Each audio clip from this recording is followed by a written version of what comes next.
Hello বন্ধুরা, আমি বৃষ্টি জান্নাত আবারও চলে আসলাম রান্নাঘরে রান্না করতে। আমি কড়াইয়ে তেল দিয়ে দিচ্ছি।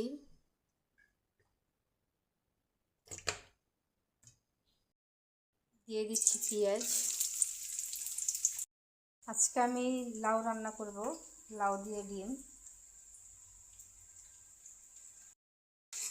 পেঁয়াজটা আমার লাল হয়ে গেছে।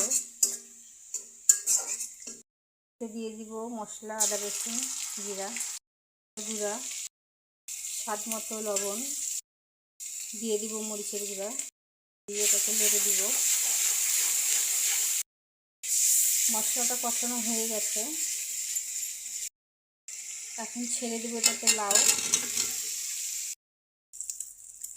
ডিমটা ভাজা হয়ে গেছে, এটাকে পিস করে নেব। আমি পিস করে লাউয়ের মধ্যে লাউটা খুলে আরেকবার দেখে নিই।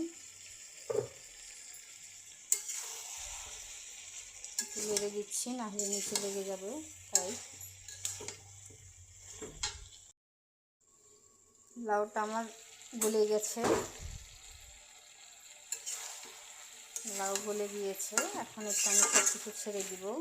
প্রথমে ছেড়ে দেবো ডিমগুলো। ছাড়া হয়ে গেছে, এতে দিয়ে দিব টমেটোর।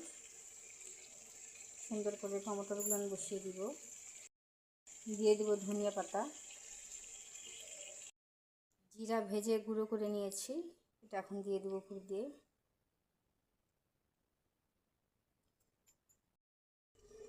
তরকারি হয়ে গেছে,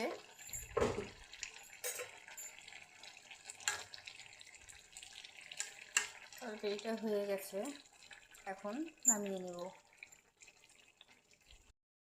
তরকারি রান্নাটা শেষ। তো বন্ধুরা, কেমন লেগেছে আপনাদের কাছে আমার রান্নাটা আমাকে কমেন্ট করে জানাবেন। আর সবাই ভালো থাকেন, সুস্থ থাকেন।